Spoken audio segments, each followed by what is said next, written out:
বন্ধুরা page number 102 এর MCQ SAQ grammar এবং আনসিন প্র্যাকটিস করবো আজকের ভিডিওতে। চলো শুরু করি। প্রথম প্রশ্ন, then I made a mistake, তখন আমি একটা ভুল করে ফেললাম। এখানে মিস্টেক বলতে কি বোঝানো হয়েছে? এখানে উত্তরটা হবে বন্ধুরা to ask a wrong question, অর্থাৎ ভুল প্রশ্ন জিজ্ঞেস করে ফেলেছিল narrator. APJ Abdul Kalam was concerned with the world of dash, কোন জগতের সঙ্গে তিনি নিযুক্ত ছিলেন আর কি? Science and war, rocket science and technology, missile technology. এটার উত্তর হবে science and technology, option C.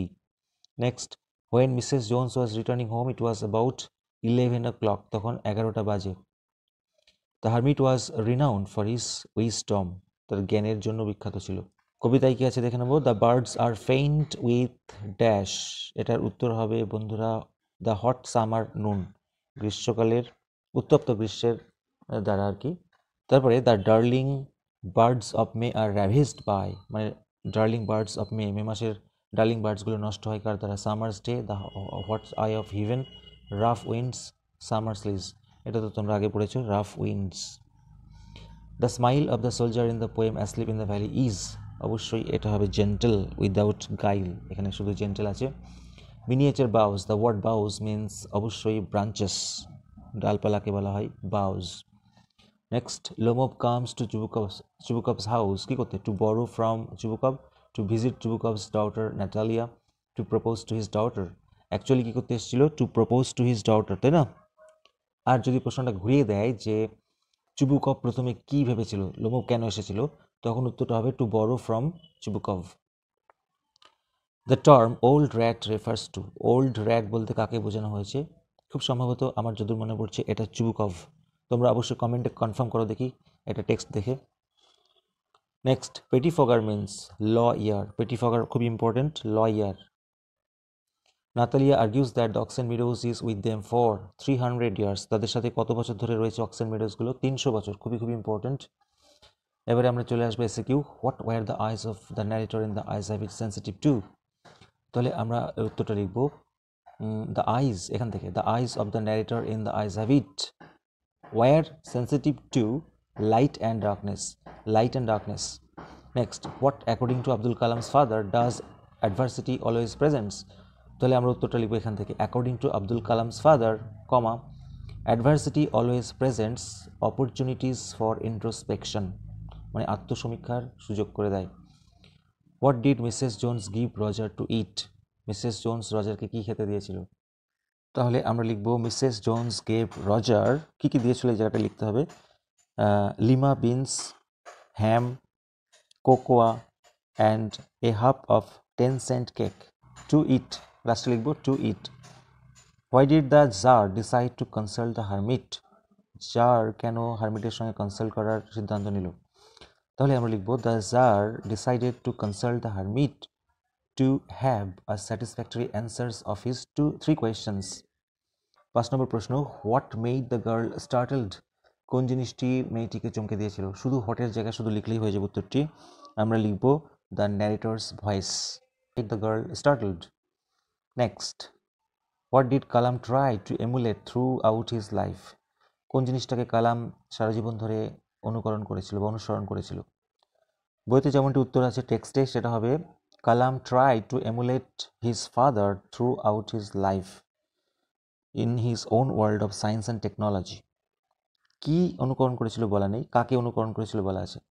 Next, and he did not want to be mistrusted now, আর সে মিসট্রাস্টেড হতে চায়নি, মানে তাকে অবিশ্বাস করুক সেটা সে চায়নি। To whom it refers to and why, কাকে বলা হয়েছে? তাহলে আমরা লিখবো ইট রেফার্স টু রজার, কেন? তাহলে আমরা উত্তরটা লিখবো এইটা, দেখে নাও।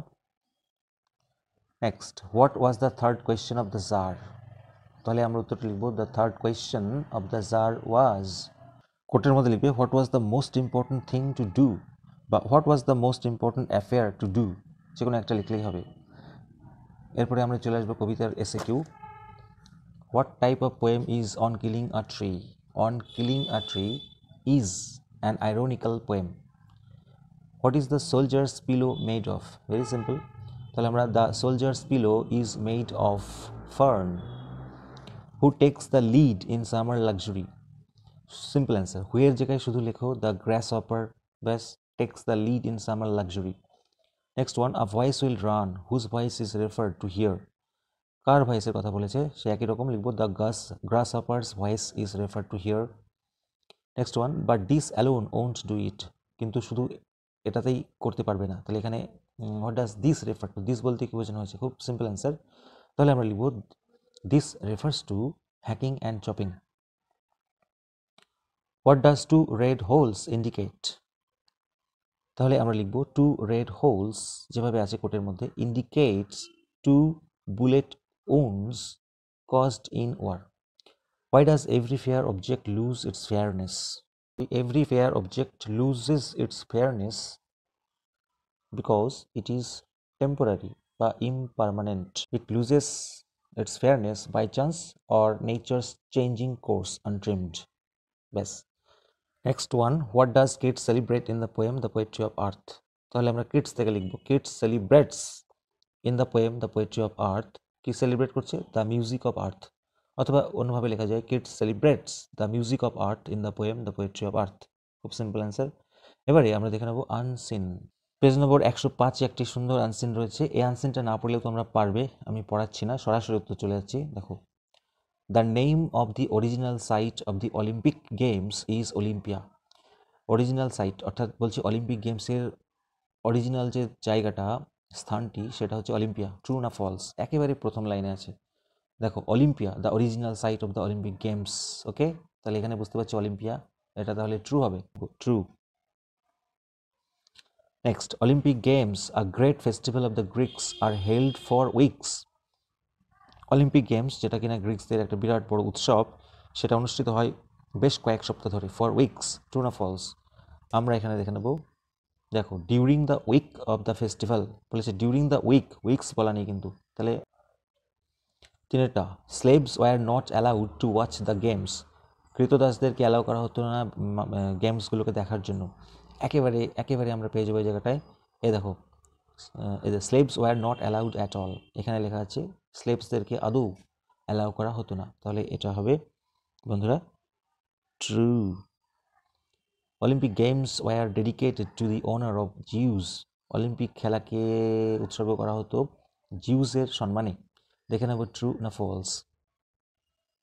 এই জায়গায় লেখা আছে dedicated to Zeus the god of gods, তাহলে ডেডিকেটেড টু জিউস, তাই না? তাহলে এটা আমাদের ট্রু হচ্ছে। এরপরে দেখে নাও প্রশ্ন উত্তরগুলি কত সোজা। Who were originally allowed to participate in the Olympic games and who were not allowed. কাদেরকে আসলে পার্টিসিপেট করতে অ্যালাউ করা হতো এবং কাদেরকে অ্যালাউ করা হতো না। একদম এখান থেকে অরিজিনালি দেখো, originally men who spoke Greek, যারা গ্রিক ভাষায় কথা বলতো অ্যাজ দেয়ার মাদার টাং, মাতৃভাষা হিসাবে, war allowed two compete in the Olympic games. তাহলে এখানে আছে কম্পিট, মানে প্রতিযোগিতায় অংশগ্রহণ করতে পারতো। আমাদের তো একটু প্রশ্নটাকে ধরে লিখতে হবে, তাহলে আমরা লিখবো, এখান থেকে লিখবো originally men who spoke Greek as their mother tongue were allowed to participate in the Olympic games. তাহলে কম্পিটের জায়গায় আমরা লিখবো Olympic participate in the Olympic games. আচ্ছা, barbarians were admitted only as the spectators. বারবারিয়ানদের অ্যালাউ করা হতো শুধু দর্শক হিসাবে। আর কাদেরকে অ্যালাউ করা হতো না, এখানে লেখা আছে and slaves were not allowed at all. তাহলে হয়ে গেল পুরো উত্তরটা একদম এখান থেকে এই অবধি লিখবে, শুধু এখানে কম্পিউটার জায়গায় লিখবে participate. Next question, which was the original site of the Olympic games in ancient Greece. খুবই সিম্পল অ্যান্সার। কোনটা ছিল একেবারে অরিজিনাল স্থান অলিম্পিক গেমসের অ্যানশিয়েন্ট গ্রিসে? একদম প্রথম লাইনে আছে, এই দেখো, Olympia the original site of the Olympic games. তাহলে আমরা পেয়ে গেলাম অলিম্পিয়া না? তাহলে শুধুমাত্র আমরা লিখব অলিম্পিয়া, হুইচের জায়গায় লিখব Olympia was the original site of the Olympic games in ancient Greece. আচ্ছা, হোয়ার ইজ অলিম্পিয়া সিচুয়েটেড? একটা লেজুর প্রশ্ন দিয়েছে কোথায় অলিম্পিয়াটি অবস্থিত, দেখে নাও। এই যে বলেছে situated in a quite beautiful valley in ancient Greece. তাহলে আমরা লিখব it is situated in a quite beautiful valley in Greece. পরের প্রশ্ন, why were the Olympic games regarded as a great national festival of the entire Greek race. কেন Olympic গেমসকে মনে করা হতো বিরাট বড় একটা জাতীয় উৎসব সমস্ত গ্রিক জাতির কাছে? এইখানে লেখা আছে, আমি একটু গুছিয়ে লিখে দিচ্ছি, তোমরা দেখে নাও।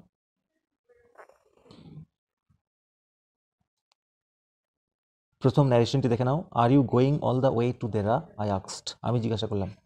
প্রশ্নবাচক, ফলে সেইট বা সেইট টু থাকলে আক্সড হয়, এখানে অলরেডি আক্সড করা আছে, সেটা শুধু সামনে আনতে হবে। তাহলে আমি লিখবো আই আস্কড, আমি জিজ্ঞাসা করলাম। এরপরে রিপোর্টেড স্পিচটা যদি ডব্লিউএইচ ওয়ার্ড দিয়ে হয় তাহলে ডব্লিউএইচ ওয়ার্ডটা এখানে বসে যাবে। অন্য কিছু দিয়ে হলে ইফ বা ওয়েদার বসে। তাহলে আমরা দেখতে পাচ্ছি এখানে ডব্লিউএইচ ওয়ার্ড নেই, তাহলে ইফ বা ওয়েদার বসাবো, আমি ইফ বসালাম। আচ্ছা, আপনি কি যাচ্ছেন, আপনি মানে কাকে জিজ্ঞেস করছে? মেয়েটিকে জিজ্ঞেস করছে, তাহলে আমরা এখানে শি লিখতে পারি। ইফ শি, শি এর পরে তো ইজ বসে, তাই না? কিন্তু এদিকে যেহেতু আমাদের পাস্ট টেন্সে আছে, এদিকেও পাস করতে হবে। ইজের past tense was. If she was going all the way to Dehra, ব্যাস হয়ে গেল। Next, the poetry of earth is ceasing never, পৃথিবীর কবিতা কখনোই থামছে না। সিজ মানে স্টপ, ওকে। তাহলে প্রশ্নটা করতে বলেছি ইন্টারোগেটিভ, প্রশ্নবাচক। তার মানে আমরা বলতে পারি পোয়েট্রি অফ আর্ট কি কখনো থামছে? এখানে বলছে থামছে না, তাহলে আমরা শুধু হ্যাবাচক করে দেবো, তাহলে হয়ে যাবে ইজ, ইজটাকে শুধু আগে আনবো। Is the poetry of earth ceasing, আর নেভারের উল্টো ever, question mark. Is the poetry of earth ceasing ever, poetry of earth কি কখনো থামছে? তার মানে কি পোয়েট্রি অফ আর্ট কখনোই থামছে না। খুব important, I wanted a pair of blue suede shoes, আমি চেয়েছিলাম এক জোড়া নীল সুয়েড শুজ, করতে হবে কমপ্লেক্স। তাহলে আমি চেয়েছিলাম, কি চেয়েছিলাম?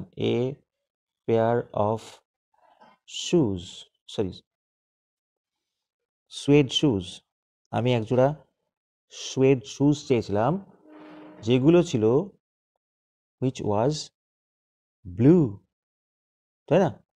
তাহলে এখানে বলেছে আমি এক জোড়া নীল সুয়েড শুজ চেয়েছিলাম, তাহলে আমি এক জোড়া সুয়েড শুজ চেয়েছিলাম যেটা নীল ছিল। আচ্ছা, এখানে হুইচ ওয়াজ কেন হলো বন্ধুরা? ওয়্যারও তো হতে পারতো, শুজ রয়েছে। কেন কি? এখানে সাবজেক্ট হচ্ছে এ পেয়ার, মনে রাখবে পেয়ার, এক জোড়া, সিঙ্গুলার নাম্বার, সেই জন্য এখানে ওয়াজ করতে হলো। ভয়েস চেঞ্জটা হেভি সোজা। The hermit was digging the ground, কিন্তু এক জায়গায় মিস্টেক হওয়ার সম্ভাবনা রয়েছে। এখানে সাবজেক্ট হচ্ছে হারমিট, ডিগ মানে খোঁড়া, ভার্ভ কি খুঁড়ছিল? The ground. তাহলে দ্য গ্রাউন্ড পাস্ট টেন্স, তাই জন্য বিভাগ হবে ওয়াজ, দ্য গ্রাউন্ড ওয়াজ। এবারে কন্টিনিউয়াসের জন্য কি হয়? বিইং। তারপরে ভার্বের থার্ড ফর্ম বন্ধুরা, ডিগ, ড্যাগ, ডাগ, ডিইউজি, মনে রাখবে জায়গাটা ভুল হয়। তারপরে বাই, সবশেষে সাবজেক্টে object, the hermit, okay. Next one, হাতে লেখাটা বাজে হচ্ছে। পরের প্রশ্ন, I can not continue this discussion as my heart is palpitating, আমি এই ডিসকাশনটা চালাতে পারছি না যেহেতু আমার হার্ট ধুকপুক করছে। তাহলে কোন কাজটা আগে হচ্ছে সেটা আমরা 1 নম্বরে লিখব।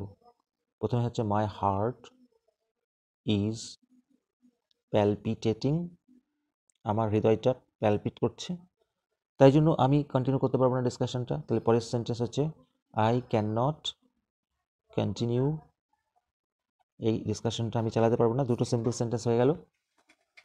ডিগ্রি চেঞ্জ বহুবার করেছি, আবারও করছি। October is the best time, দেখো দ্য বেস্ট সুপারলেটিভ ডিগ্রি আছে, আমাদের করতে হবে পজিটিভ ডিগ্রি, অর্থাৎ positive structure, as plus positive form plus as, এই কথাটা ইউজ করতে হবে। তাহলে বন্ধুরা বেস্ট কথাটা কোত্থেকে এসছে? এসছে বন্ধুরা গুড থেকে, তাহলে আমাদের অ্যাজ, গুড, অ্যাজ কথাটা ইউজ করতে হবে।